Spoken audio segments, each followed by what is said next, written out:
very proud to introduce one of the great voices in all of sports, someone that I've listened to for years, Bob Wischusen. Thanks for joining us on Big Board Sports this morning. No problem. Thanks. Hey, what are your just overall impressions looking for tonight? I mean, we've talked about this all morning, and it's almost been, beat to death that you cannot start 0-2. The numbers are so in just 90% or nearly 90% of teams that start 0-2, they don't make the playoffs. Is it hyperbolic to say that in just week 2 of the NFL season, that for the New York Jets, they're in a must-win situation?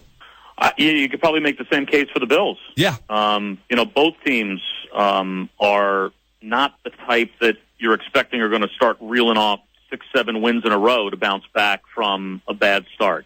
And the Bills, after this week, have Arizona at home. And obviously, when you play Arizona at home in September, you don't have the bad weather on your side that you would hope to have on your side if you get a warm weather team like Miami or Arizona or Jacksonville or someone like that in December.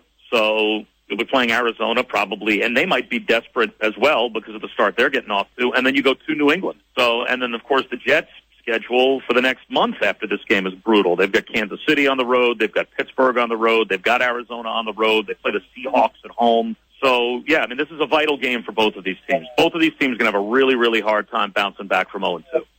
I have to ask you, and I know these numbers, as I'm sure your prep is probably done by this point, but for our audience, the backdrop of this game is the fact that Ryan Fitzpatrick has struggled so mightily against these Rex Ryan defenses, and even just last year as a screenshot or sample size, his QBR was 18 against the Bills in 2 games. Everyone else in the league, over a 70. What is the recipe for Ryan Fitzpatrick to break out of this sort of hex, for lack of a better term, and when facing a Rex Ryan defense? Yeah, good question. I mean, the number one thing he probably needs to do is to get the ball to Brandon Marshall and Eric Decker. I mean, last week Marshall only had 3 catches. Decker only had 2 catches. One of them was for a touchdown. But last season, every time the Jets had a good game, it seemed it was because Marshall and Decker. There were 9 games last year where those 2 guys each individually caught at least 1 touchdown pass in the same game. And that was the first duo in the history of the NFL to have that many games where each of the 2 caught at least 1 touchdown in the same game. So obviously, it's kind of as their offense goes, or as those 2 goes, so go their offense. Also because they don't have any production out of the tight end spot. Ryan Fitzpatrick's 1-8 against Rex and the defenses that Rex is coaching. So, he's, and really a lot of it has to do with turnovers. I think he's got 11 or 12 interceptions thrown in those 9 games. And, the Jets have lost 5 straight against the Bills. And I think they're like minus 17 or something in turnovers in those 5 games. So, it really, if you want to boil it down to one statistic, it's taking care of the football, having your defense take it away, and making sure you're not giving it away. If you're averaging -2 to -3 in the turnover ratio in games, well, you're going to be 0-5. That's, nobody wins when they're -2 or -3 in the turnover ratio in the NFL. So take care of the football and get it to your best players. It's pretty simple, but that's what they have to devise. They have to come up with ways to make sure they do that. And I think Matt Forte's presence should be able to loosen things up eventually on the outside for those 2 as well. Because, Rex Ryan, I'm sure, is going to get tired of checkdowns to Matt Forte for 7 or 8 yards. Sooner or later, he's going to probably commit some more attention to him. So I think Forte does give the Jets a little added dimension. But no production from the tight ends continues to hurt them. Bob Wischusen joining us this morning on 104.5 The Team, ESPN Radio. I know every week, these NFL coaches and players say, hey, we hit the reset button and we're focused on our next opponent. And granted, it's still so early in the season. But considering the way that they lost a week ago to Cincinnati, a game in which I thought the Jets actually outplayed Cincinnati and deserved to win that football game, any hangover of that game coming in on a short week? No, if there was a week to play a team on a short week, this is probably it. You're doing it early in the season where you're not banged up yet. These Thursday night games for these players are brutal, especially when you're playing them in week 9, 10, 11, 12, and so forth, and you've got all that football under your belt, and then you've got a short week. And also, this is an easier scout for them because they played the Bills in the last game of the regular season last year. Good point. And now they're playing them in week 2 this year.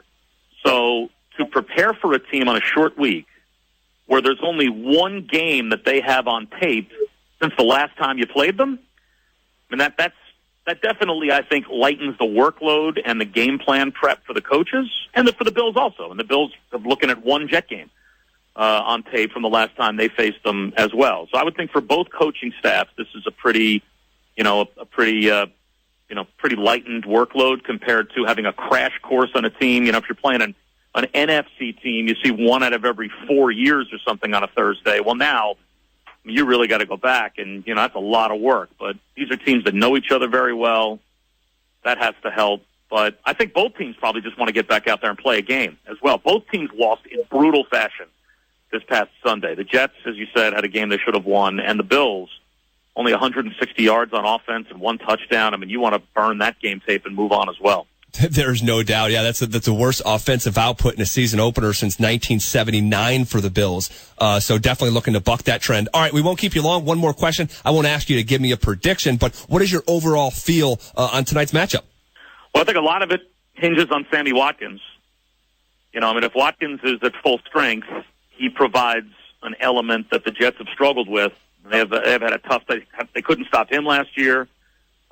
Players at his level, like A.J. Green last week, DeAndre Hopkins last year when they played against Houston, they've had a tough time with the big-time wide receiver.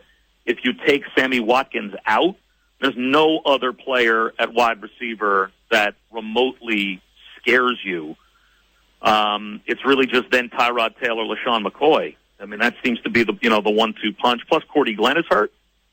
So if the Jets can limit the big play defensively, I think they've got a great chance to win the game. But all of that also hinges on what they haven't been able to do when Ryan Fitzpatrick has played against Rex Ryan, and that is not turn it over.